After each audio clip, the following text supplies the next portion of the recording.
Hello students of class 11। আমরা দুটো video কার্য শক্তি অলরেডি আপলোড করা হয়ে গেছে। এটা হচ্ছে তৃতীয় ভিডিও কার্য শক্তি চ্যাপ্টার থেকে। তো এই ভিডিওর শুরুতে আমি একটা ছোট্ট একটা টপিক নিয়ে আগে ডিসকাস করব, তারপরে আমাদের যেটা মূল আলোচনা সেখানে যাব। স্থিতিশক্তি, যেটা হচ্ছে যান্ত্রিক শক্তি, যে দুটি বিভাজন রয়েছে, গতিশক্তি এবং স্থিতিশক্তি, তার মধ্যে অন্যতম। স্থিতিশক্তি রাশিমালা তোমরা পড়েছো, অভিকর্ষীয় স্থিতিশক্তি, স্থিতিস্থাপক স্থিতিশক্তি। তখন অভিকর্ষীয় স্থিতিশক্তি আমরা mgh পড়েছিলাম এবং স্থিতিস্থাপক স্থিতিশক্তি আমরা হাফ kx² পড়েছিলাম। তো এইখানে একটা প্রশ্ন, এগুলো তো পড়া হয়ে গেছে, সেটা হচ্ছে স্থিতিশক্তির সঙ্গে সাম্য অবস্থানের কোনো সম্পর্ক আছে কিনা।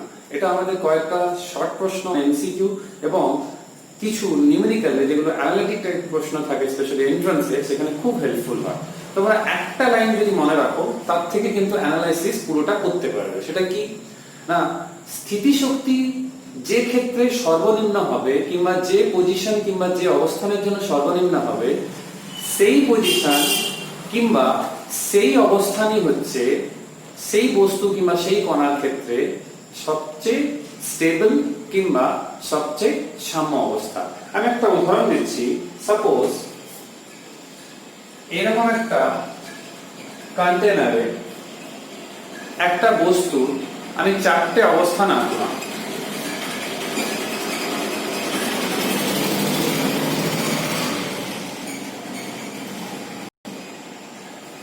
A B C D। এই ক্ষেত্রে দেখো, নির্দেশ স্থল থেকে সবচেয়ে কাছের যে অবস্থান সেটা হচ্ছে D। তার মানে এই ক্ষেত্রে স্থিতিশক্তি সর্বনিম্ন, বাকি তিনটের ক্ষেত্রে সেই তুলনায় এটা হচ্ছে সর্বনিম্ন। তার মানে সেই বস্তু কণার এই অবস্থানটি হচ্ছে, কিন্তু এই চারটে অবস্থানের মধ্যে এটাই হচ্ছে সবচেয়ে সুস্থির সাম্য অবস্থা। তাহলে তোমরা কোনো ডায়াগ্রামিক্যাল কোশ্চেন কিংবা কোনো পয়েন্ট বলা যদি থাকে যে x = l/2, x = 3l, কোন ডিসটেন্স দিয়ে যদি থাকে, তোমরা দেখবে যেটা সবচেয়ে কম ডিসটেন্স সেটা নির্দেশ স্থল থেকে সবচেয়ে কাছে থাকবে, আর সেটা যে সবচেয়ে কাছে থাকলো তার জন্যই কিন্তু সাম্য অবস্থানটা সবচেয়ে ক্লোজ হবে, মানে সেইটা সাম্য অবস্থানটা সবচেয়ে সুস্থির হবে সেই ক্ষেত্রে। তো এটা তোমরা মাথায় রাখবে। এইবারে আমাদের এই ভিডিও যেটা মূল আলোচনা সেটাতে আসি। এই ভিডিওতে যেটা আমরা মূলত আলোচনা করব সেটা হচ্ছে চারটে টার্ম সংক্রান্তই মূলত আলোচনা, যেটা পরীক্ষাতে স্পেশালি আমাদের 11 এর অ্যানুয়াল এক্সামিনেশনে প্রচুর ইম্পর্টেন্ট, আর এখান থেকে অনেক রকমের প্রশ্ন হয়। কি কি সেটা বলি। প্রথম হচ্ছে কনজারভেটিভ ফিল্ড অ্যান্ড ফোর্স। বাংলায় বলি আমরা সংরক্ষী ক্ষেত্র এবং সংরক্ষী বল, এই দুটো সম্বন্ধে আলোচনা সবচেয়ে প্রথমে করা হবে। তারপরে যেটা আমরা আলোচনা করব নন কনজারভেটিভ ফিল্ড অ্যান্ড ফোর্স। বাংলায় বলি অসংরক্ষী বল মানে ফোর্স এবং অসংরক্ষী ক্ষেত্র। এই দুটো নিয়ে যত রকমের কনসেপচুয়াল জিনিস রয়েছে আমাদের সিলেবাসে সবকিছুই আমরা এই ভিডিওতে আলোচনা করব। তো এইখানে তোমরা এই দুটো পোরশন তোমাদের টেক্সট বই থেকেও ভালো করে পড়বে। আর আরেকটা কথা বলে দিই, আমরা যেগুলো যে পরপর পড়ে যাচ্ছি তার মাঝে মাঝে দেখবে, তোমরা যে টেক্সট বই ফলো করো, সারা সপ্তাহ যেটাই করো না কেন, তার মাঝে মাঝে দেখবে অনেক নিউমেরিক্যালস বইতে করা রয়েছে। সেই প্রত্যেকটা নিউমেরিক্যালস তোমরা ধরে ধরে সলভ করবে। সারা প্রকাশন বই ফলো করতে পারো। সবচেয়ে প্রথম কনজারভেটিভ ফিল্ড অ্যান্ড ফোর্স, সংরক্ষী ক্ষেত্র এবং সংরক্ষী বল। সবচেয়ে সহজ সংজ্ঞা এটাই হচ্ছে, সংরক্ষী ক্ষেত্র কিংবা সংরক্ষী সংস্থা মানে হচ্ছে যে সংস্থায় যান্ত্রিক শক্তি মানে মোট যান্ত্রিক শক্তি মানে গতিশক্তি এবং স্থিতিশক্তির যে সাম, সেইটা কনস্ট্যান্ট কিংবা ধ্রুবক থাকে। তার মানে যে সংস্থায় মোট যান্ত্রিক শক্তি ধ্রুবক থাকে, মানে গতিশক্তি প্লাস স্থিতিশক্তি, সেই সংস্থাকে আমরা বলি সংরক্ষী সংস্থা। এবং সেই সংরক্ষী সংস্থাতে যে বল ক্রিয়া করছে সেই বলকে বলা হবে সংরক্ষী বল।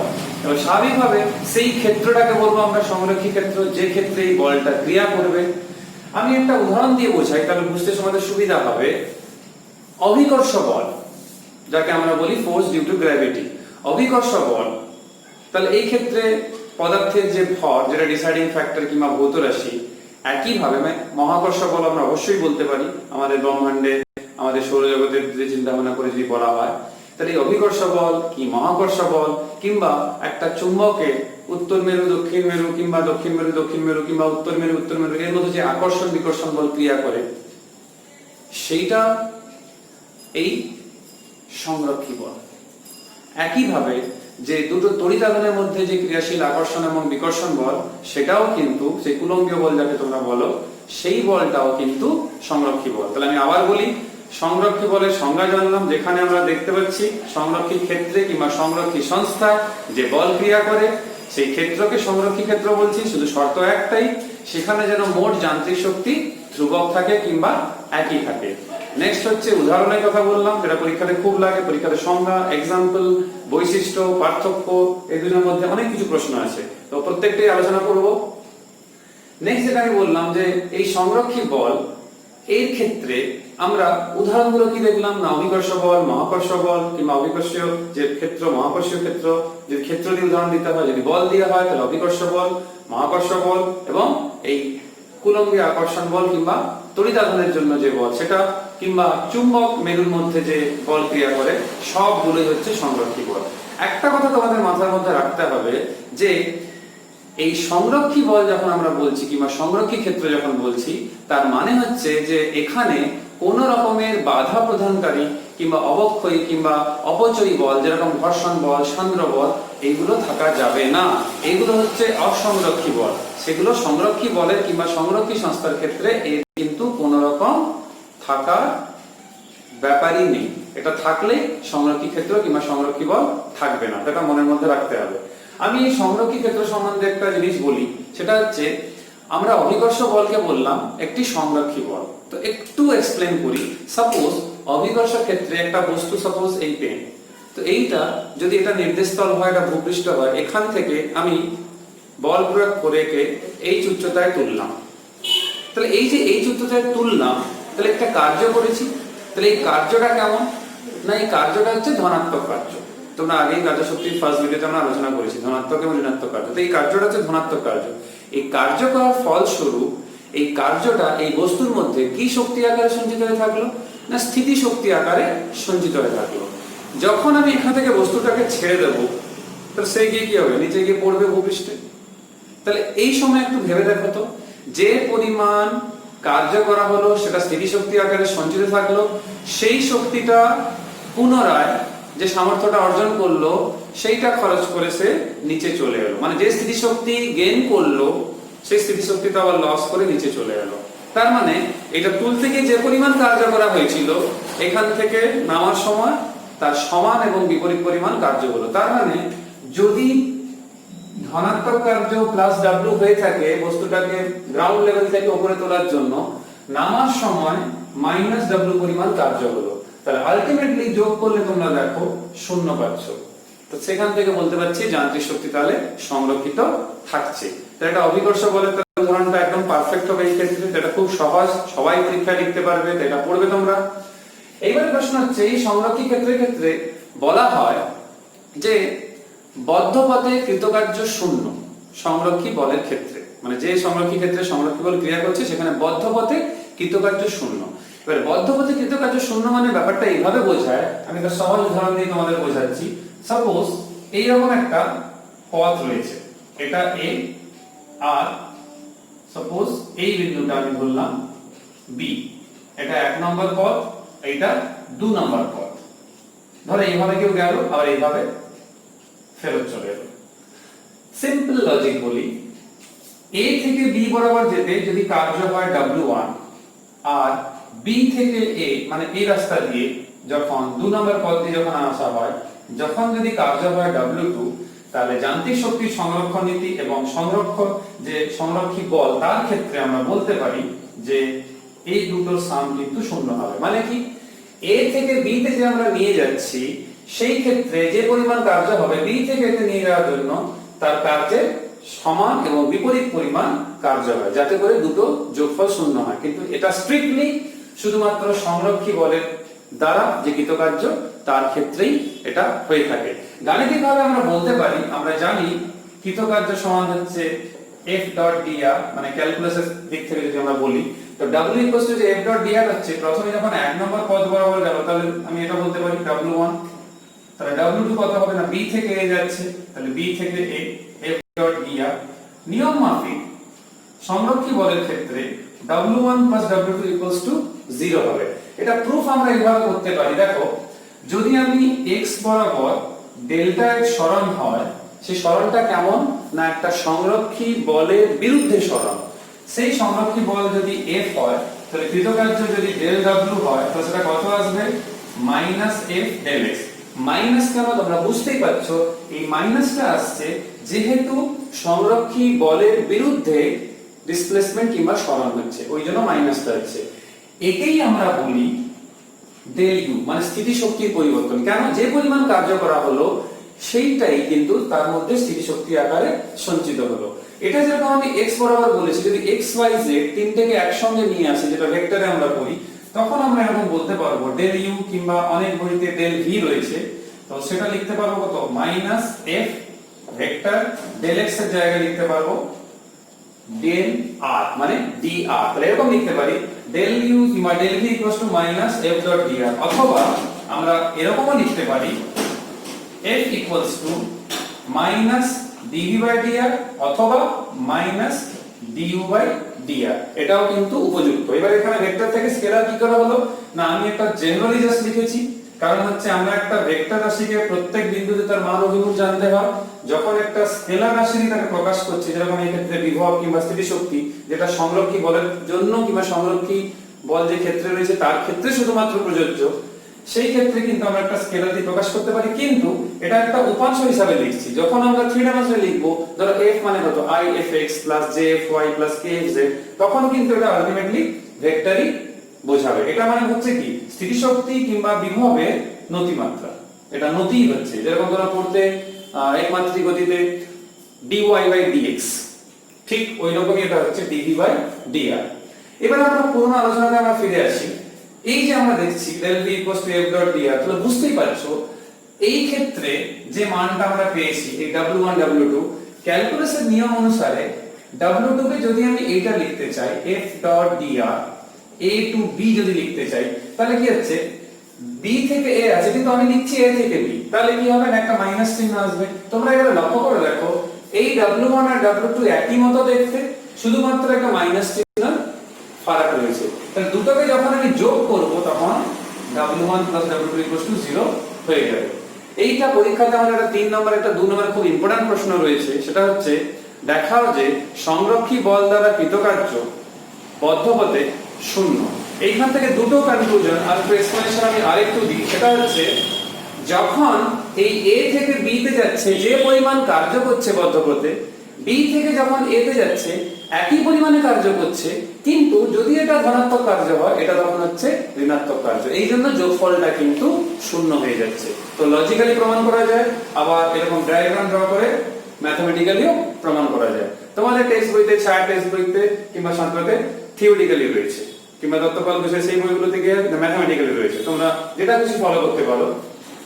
এইখানে আরেকটা কথা বলি, এই যে স্থিতিশক্তি কিংবা বিভবের কথা বললাম, এটা শুধুমাত্র সংরক্ষী বলের জন্য প্রযোজ্য। তার কারণ হচ্ছে সংরক্ষী বলের ক্ষেত্রে বদ্ধপথে কৃতকার্য শূন্য হয়, অসংরক্ষী বলের ক্ষেত্রে বদ্ধপথে কৃতকার্য শূন্য হয় না। এই জন্য সেই ক্ষেত্রে আমরা কিন্তু এরকম রিলেশন লিখতে পারবো না। এটা পার্থক্য লেখার সময় তোমাদের খুব কাজে লাগবে, আর টেক্সট বইতে তো অবশ্যই পেয়ে যাবে তোমরা, তাহলে এটা একটু মাথায় রাখতে হবে। এইবারে যেটা আমরা আলোচনা করব, যেটা পরীক্ষাতে অনেকবার এসেছে, যে সংরক্ষী বল কিংবা এই সংরক্ষীকৃত যেটা হচ্ছে সংরক্ষী বলের কিছু বৈশিষ্ট্য। তো বৈশিষ্ট্য বলার আগে আমি একটা পুরনো পয়েন্ট মনে করাই। আমরা এখন দেখলাম কি বদ্ধপথে কৃতকার্য শূন্য, যেটা এন্ট্রান্সের প্রশ্ন রয়েছে। এই বদ্ধপথে কৃতকার্য শূন্য মানে কোন পথ বরাবর ক্রিয়া করানো হলো, এই বরাবর কি এই বরাবর কিংবা এই বরাবর, সেইটা কিন্তু ফ্যাক্টর হচ্ছে না, সেটা কিন্তু ফ্যাক্টর হচ্ছে না। ফ্যাক্টরটা কি, কোন বিন্দু থেকে কোন বিন্দু। তার মানে এটা কি হচ্ছে, এই ক্ষেত্রে কৃতকার্য পথ নির্ভরশীল নয়। খুব গুরুত্বপূর্ণ, মনে রাখবে সংরক্ষী বলের ক্ষেত্রে কৃতকার্য পথ নির্ভরশীল নয়, এটি হচ্ছে অবস্থান নির্ভরশীল। কোন বিন্দু থেকে কোন বিন্দু, যেটা নন কনজারভেটিভ কিংবা অসংরক্ষিত ক্ষেত্রে হয় না। অসংরক্ষিত ক্ষেত্রে কি না পদ নির্ভরশীল, কোন বরাবর নিয়ে যাওয়া হচ্ছে কিংবা নিয়ে আসা হচ্ছে সেটা একদমই টোটালি ডিফারেন্ট। সেটা একটু পরে আলোচনা করছি। তাহলে এখানে মাথায় রাখবে, আমি আবার বলছি যে কোন অবস্থান থেকে কোন অবস্থানে বস্তুকে নিয়ে যাওয়া হচ্ছে সেটা ফ্যাক্টর, কোন পথ বরাবর নিয়ে যাওয়া হচ্ছে সেইটা কিন্তু ফ্যাক্টর নয়। মনে রাখবে কোন অবস্থান থেকে কোন অবস্থানে নিয়ে যাওয়া হচ্ছে, কিন্তু কোন পথ বরাবর নিয়ে যাওয়া হচ্ছে সেটা কিন্তু ফ্যাক্টর নয়। তার মানে আমি যে কোনো পথ বরাবর নিয়ে যাই না কেন সেটা পরিবর্তন হবে না, ওয়ার্কডানটা সেমই থাকবে। এটা সবচেয়ে গুরুত্বপূর্ণ পয়েন্ট। এটা একটা বৈশিষ্ট্য হলো। দ্বিতীয় একটু আগেই বলেছি, বদ্ধপথে কৃতকার্য শূন্য। সব পয়েন্টগুলো আলোচনা হয়ে গেছে, আমি শুধু একবার তোমাদের মনে করিয়ে দিচ্ছি। তারপরে কি না যান্ত্রিক শক্তি সংরক্ষিত হবে। তারপরে কি না স্থিতি শক্তির সঙ্গে বলকে আমরা এরকম ঋণাত্মক নতিমাত্রা স্থিতিশক্তি সেইভাবে প্রকাশ করতে পারি। আর কি না যান্ত্রিক শক্তি সংরক্ষণ কথা তো আমি আগেই বলেছি, বদ্ধপথে কৃতকার্য শূন্য সেটাও বলেছি, অবস্থানের উপর নির্ভর করে পথের উপর নির্ভর করে না। তা দেখো 4-5টা পয়েন্ট কিন্তু হয়ে যাচ্ছে। 4-5টা পয়েন্ট যথেষ্ট 1 মার্কস 2 মার্কসের কোশ্চেন। তাহলে এইটা পুরোটাই গেল কার না সংরক্ষী ক্ষেত্র এবং সংরক্ষী বলের জন্য। এবার আমাদের আলোচনার লাস্ট এবং নেক্সট গুরুত্বপূর্ণ প্রশ্ন, যেটা হচ্ছে নন কনজারভেটিভ ফোর্স ফিল্ড কিংবা নন কনজারভেটিভ ফোর্স। এই ক্ষেত্রে তোমাদের যেটা মাথায় রাখতে হবে সেটা হচ্ছে আগের আলোচনায় যা আমরা পড়েছি তার বিপরীতটা কিন্তু এইখানে আমরা আলোচনা করব। তার মানে কি না আগের আলোচনায় কি দেখলাম না যান্ত্রিক শক্তি সংরক্ষিত থাকছে, এই ক্ষেত্রে এইটা একেবারে হবে না। মানে k প্লাস ইউ যে কনস্ট্যান্ট কি ধ্রুবক সেটা কিন্তু হচ্ছে না। এবার প্রশ্ন হচ্ছে যদি কনস্ট্যান্ট না হয় তাহলে সেই শক্তিটা যাচ্ছে কোথায় না সেই শক্তিটা অপচয় হচ্ছে, অন্য কোন শক্তিতে রূপান্তরিত হয়ে যাচ্ছে, যেটা পুনরুদ্ধার করা সম্ভব নয়। এইটা হচ্ছে মূল যেটা প্রবলেম। তার মানে আমি এটা বলতে চাইছি যে স্থিতি শক্তি আর গতি শক্তি মিলে যে শক্তিটা হচ্ছে সেটা কনজার্ভ যান্ত্রিক শক্তি হলো না, তার কিছু পরিমাণ অপচয় হয়ে গেল, সেটা তাপ শক্তি কিংবা শব্দ শক্তি কিংবা অন্য কোনো শক্তিতে রূপান্তরিত হয়ে যায়। সাধারণত তাপ শক্তিতে বেশি হয়ে যায়। তাহলে এটা একটা প্রবলেম। আমার হঠাৎ মনে পড়লো এই কনজারভেটিভ নিয়ে একটা জিনিস তোমাদের বলে দেওয়া ভালো, সেটা আরো হেল্প হবে তোমাদের পড়ার ক্ষেত্রে। সেটা হচ্ছে যে একটা সংরক্ষী বল যখন ক্রিয়া করছে একটা সংস্থার উপরে, সে যে পরিমাণ কার্য করছে সেটা কিন্তু পুনরুদ্ধার করা সম্ভব সংরক্ষী বলের ক্ষেত্রে, কিন্তু অসংরক্ষী বলের ক্ষেত্রে সম্ভব নয়। আমি সেই উদাহরণটা আবার দিই, যেটা বস্তুকে একটা বল প্রয়োগ করে উপরের দিকে তোলা হলো, তাহলে কি হলো না কার্য করা হলো, এই কার্যটা এই বস্তুর মধ্যে স্থিতিশক্তি হিসাবে সঞ্চিত থাকলো। এই যে সঞ্চিত থাকলো যখন ফিরে এলো তার প্রাথমিক অবস্থানে, তখন ভেবে দেখো সেই শক্তিটাই হ্রাস পেল আর কার্য করার সামর্থ্য অর্জন করলো। তাহলে দেখো আমরা পুনরুদ্ধার করতে পারছি। কিন্তু এখনই আমরা দেখবো অসংরক্ষী বলের ক্ষেত্রে এই জিনিসটা কিন্তু হবে না। তাহলে অসংরক্ষী ক্ষেত্র মানে কি না যেখানে কি সংস্থা মানে কি যেখানে যান্ত্রিক শক্তি গতি শক্তি প্লাস স্থিতি শক্তির যোগফলটা ধ্রুবক থাকে না।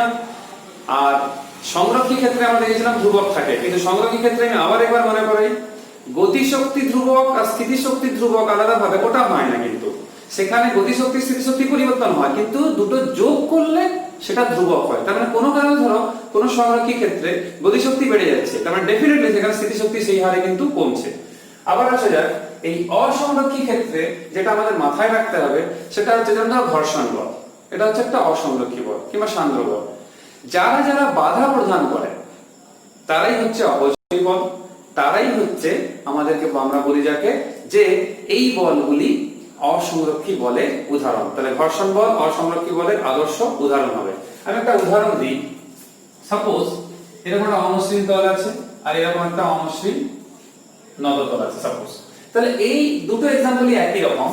এইখানে একটা বস্তু আছে m ভরে, তাকে এখানে নিয়ে যাওয়ার জন্য ধরো x দূরত্ব নিয়ে যাব, তাহলে বল প্রয়োগ করলাম। তাহলে বল প্রয়োগ করছি, বস্তু সরে তো যাচ্ছে, কিন্তু এখানে যে ঘর্ষণ বল রয়েছে এর মধ্যে যে কন্টাক্টে স্পর্শতলের যে কন্টাক্টে এইখানে সেই ঘর্ষণ বলের বিরুদ্ধে কার্য করতে হচ্ছে। এই যে কার্য করলাম আগের বার যেরকম অবিকর্ষজ যে স্থিতি শক্তির ক্ষেত্রে দেখেছিলাম যে সেই কার্যটা স্থিতি শক্তি আকারে সঞ্চিত হয়েছিল, এই ক্ষেত্রে কিন্তু স্থিতি শক্তি আকারে সঞ্চিত হয় না। তোমরা নিজেরাও লক্ষ্য করে দেখতে পারো। নিয়ে এ বিন্দু থেকে বি তে নিয়ে গেলাম, এইখানে নিয়ে চলে এলাম। আবার যখন বি তে স্টার্ট করে আবার যখন এ তে নিয়ে আসবো, আবার আমাকে সেই কার্য করতে হবে। আর যে স্থিতি শক্তিটার কথা আশায় ছিলাম আমরা যে থেকে বি নিয়ে যেতে হতে সঞ্চিত হবে, সেটা সঞ্চিত হয়নি। তারপরে বি থেকে এ অবধি নিয়ে আসার জন্য আবার আমাদেরকে কার্য করতে হবে, আবার সেই ঘর্ষণ বলের বিরুদ্ধে কার্য করতে হবে। তার মানে আলটিমেট ব্যাপারটা কি দাঁড়ালো, আমরা যাওয়ার সময় নিয়ে যাওয়ার সময় কার্য করতে হলো কার বিরুদ্ধে, না ঘর্ষণ বলের বিরুদ্ধে, আবার ফিরিয়ে নিয়ে আসার সময় কার্য করতে হলো। তাহলে আমরা যে যাওয়ার সময় কার্যটা করলাম, আবার ফেরার সময় কার্য করলাম, দুটোই তো আমরাই করলাম। তাহলে আমরা কি কিছু ফেরত পেলাম? ফেরত কিন্তু পাইনি, কিন্তু আগের বার মনে করো দেখো, তারপর ফেরত পেয়েছিলাম, কিন্তু এইটা হচ্ছে সবচেয়ে বড় ডিফারেন্স দুটোর মধ্যে। তাহলে এই ক্ষেত্রে কৃতকার্য পুনরুদ্ধার সম্ভব নয়, এটা মাথায় রাখতে হবে। তাহলে এই ক্ষেত্রে এই যে ডেল ডাব্লিউ যেটা 0 ছিল, মানে মোট কৃতকার্য যে শূন্য ছিল W1 + W2, এই ক্ষেত্রে অসংরক্ষী বলের ক্ষেত্রে যে কৃতকার্য হবে সেটা নট ইকুয়ালস টু 0। তোমাদের মনে হতে পারে স্যার তাহলে কি হবে, নট ইকুয়ালস টু 0 মানে কি, পজিটিভ হবে না নেগেটিভ হবে? ধনাত্মক হতে পারে, ঋণাত্মক হতে পারে। ধরো কারো ক্ষেত্রে W1 কার্য করে, সাপোজ এখানে একটা বস্তু ছিল, একে ফেলে নিয়ে উপরে গেলাম, W1 কার্য করলাম অভিকর্ষ বলের বিরুদ্ধে, আবার ফেরার সময় সেই W1 কাজ আবার করতে হবে আমাকে। তাহলে দুটোর সময় যে কার্য করতে হলো, তাহলে দুটো যোগ করলে এই ক্ষেত্রে পজিটিভ পাচ্ছি। আর কারো ক্ষেত্রে এরকম হতে পারে যে ঘর্ষণ বলের বিরুদ্ধে আমি কার্য করলাম, ধরো কারো ক্ষেত্রে এটা -W2 কার্য করা হয়েছে, পরের বার আবার -W2 কার্য করা হবে, তাহলে দেখো যোগ করলে -W2 -W2, তাহলে -2W2, আগের বার ছিল +2W1। তার মানে যোগফল শূন্য হবে না, পজিটিভ হতে পারে অথবা নেগেটিভ হতে পারে। তো এটা মাথায় রাখতে হবে। এই ক্ষেত্রেও তাই, আমাদের ঘর্ষণ বলের বিরুদ্ধে কার্য করতে হবে, আবার যখন আমরা এদিকে গতিশীল করব তখন আবার ঘর্ষণ বল ক্রিয়া করবে। তোমরা জানো ঘর্ষণ বল সব সময় গতির অভিমুখে, বস্তুর গতির অভিমুখে বিপরীত দিকে ক্রিয়া করে, তার সব সময় বাধা দেয়। তার মানে এক কথায় বাধা প্রদানকারী যে কোনো বলই হচ্ছে কোন বল, না সেই বলটা হচ্ছে অসংরক্ষী বল। তো মনের মধ্যে রাখবে সংরক্ষী বল অসংরক্ষী বলের পার্থক্য এখান থেকে তৈরি করতে পারো। আর এই সংরক্ষী আর অসংরক্ষী বলের মধ্যে আরেকটা ব্যাপার যেটা রয়েছে সেটা হচ্ছে কি, এইখানে বদ্ধপথে কৃতকার্য শূন্য হবে না, কারণ কার্য আমরা পুনরুদ্ধার করতে পারছি না। আবার কি না, পথের উপর এই কৃতকার্যটা কিন্তু নির্ভর করে। পথের উপর কৃতকার্য নির্ভর করা মানে হচ্ছে যে কোন পথ বরাবর কার্যটা করা হচ্ছে সেটা কিন্তু বড় ফ্যাক্টর। আর আগের বারের মতো এই f যে -dv/dr এটাও কিন্তু করা যাবে না। তাহলে সংরক্ষী আর অসংরক্ষী বলে যে মূল ধারণা, আর অসংরক্ষী বল যে ক্ষেত্রে কাজ করছে সেটা অসংরক্ষী ক্ষেত্র, আর যেখানে যান্ত্রিক শক্তি ধ্রুবক থাকছে না যোগফল, সেখানে স্বাভাবিকভাবে সেটা হচ্ছে অসংরক্ষী সংস্থা। এই দুটো টপিক একদম ভালো করে পড়তে হবে। এইখানে আমাদের একটা ম্যাথমেটিক্যাল ডেরিভেশন আছে, এটা পরীক্ষাতে খুবই ইম্পর্টেন্ট, সেটা হচ্ছে এই প্রথমটা থেকে। সেটা হচ্ছে কনজারভেটিভ ফোর্স কিংবা কনজারভেটিভ ফোর্স ফিল্ডের জন্য মোট শক্তি ধ্রুবক। তো মোট শক্তি ধ্রুবক মানে k + u একটা কনস্ট্যান্ট। এই যে একটা কনস্ট্যান্ট আমরা বলছি, এটাকে আমরা ম্যাথমেটিক্যালি কিভাবে প্রুফ করব? না আমরা জানি ওয়ার্ক ডান কত হয় F.dr। তাহলে F কত হবে না m a, এটাকে এভাবে লিখতে পারি। এবারে দেখো এই যে লিখছি আমি এখানে a মানে কত, ত্বরণ, ত্বরণ মানে হচ্ছে কত dv/dt, আর এখানে একটা v আসছে, তাহলে v dt। এই জিনিসটাকে আমি কিভাবে লিখতে পারি, না এইভাবে লিখতে পারি m dv/dt * v dt। এটাকে এভাবে সাজাতে পারি d of dt তো কেটে যাচ্ছে, d of ½ v², কারণ এখান থেকে যখন আমি অবকলন করব এটা 2 কাটবে। তাহলে যদি এখানে a to b যেহেতু ছিল আমাদের,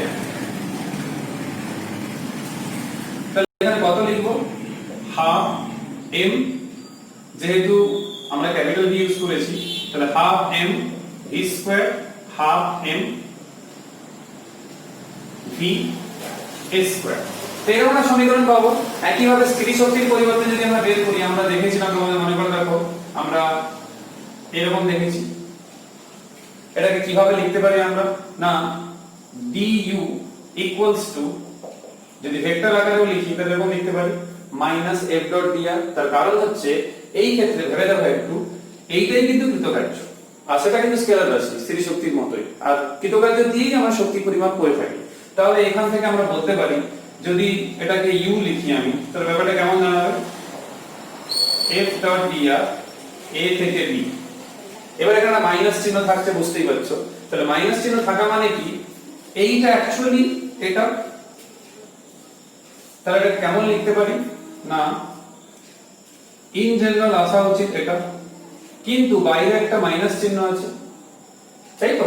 মানে আমি এটা বলতে চাইছি, যদি কারো বুঝতে প্রবলেম থাকে, এইটা হবে। তো এটা কেমন লিখতে পারি না UB মাইনাস UA। তাহলে এটাকে লিখতে পারবো কি, মাইনাস যেহেতু বাইরে আছে, তাহলে UA মাইনাস UB। তাহলে দেখো, এটা যদি 1 নম্বর সমীকরণ হয়, এটা যদি 2 নম্বর সমীকরণ হয়, তাহলে শক্তি সংরক্ষণ নীতি যেটা আমাদের রয়েছে এই ক্ষেত্রে যেটা আমরা দেখতেও পাচ্ছি, যেহেতু এইটাই হচ্ছে আমাদের W, তার মানে এই কৃতকার্য যেটা কার্য করলাম এটা স্থিতি শক্তি আকারে সঞ্চিত হচ্ছে, তার মানে দুটো সমান হবে শক্তি সংরক্ষণ নীতি অনুসারে। তাহলে আমরা কি লিখব, half m v square minus half m v a square. তাহলে half m v square minus হবে সমান কত না UA মাইনাস UB। তাহলে একদিকে করা যাক, UA এটাকে এদিকে নিয়ে আসছি, সমান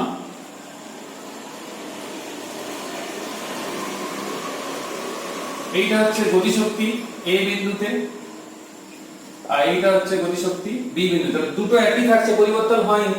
তাহলে ইন জেনারেল আমরা বলতে পারি এরকম যে K plus U equals to ধ্রুবক। এইটা খুব ইম্পর্টেন্ট প্রমাণ আমাদের 11 অ্যানুয়াল এক্সামিনেশনের জন্য আর হ্যাপেলিতেও, যে সংরক্ষী সংস্থা কিংবা সংরক্ষী বলের ক্ষেত্রে যে মোট শক্তি ধ্রুবক হচ্ছে সেটা প্রমাণ করে দেখাও 3 মার্কস কিংবা 2 মার্কসের জন্য। আর এটা ক্যালকুলাসেই তোমরা সহজে প্রমাণটা করতে পারবে, নরমাল মেথডে কিন্তু সুইটেবল কিন্তু হবে না। তো এটা ভালো করে তোমাদের মাথার মধ্যে রাখবে, এটা খুবই হেল্পফুল হবে। আর এইখানে আমি এই ভিডিওতে স্টপ করছি। আমরা নেক্সট ভিডিওতে এই ভর ও শক্তি যে সংরক্ষণ নীতি, সেখান থেকে ভর ও শক্তির মধ্যে যে তুল্যতা, কিভাবে আমরা মেগা ইলেকট্রন ভোল্টের ধারণা পাই, সেটা নিয়ে আমরা আলোচনা করব। এবং উলম্ব বৃত্তাকার পথে কিভাবে কোনো বস্তুর ঘূর্ণন গতির ক্ষেত্রে তার টান বল কি হয়, এটা খুবই ইম্পর্টেন্ট প্রশ্ন, আমাদের এন্ট্রান্সে অনেক নিউমেরিক্যাল রয়েছে, যেসব রয়েছে সেটা নিয়ে আলোচনা করব। সবাই সুস্থ থেকো, ভালো থেকো, টিল দেন বাই।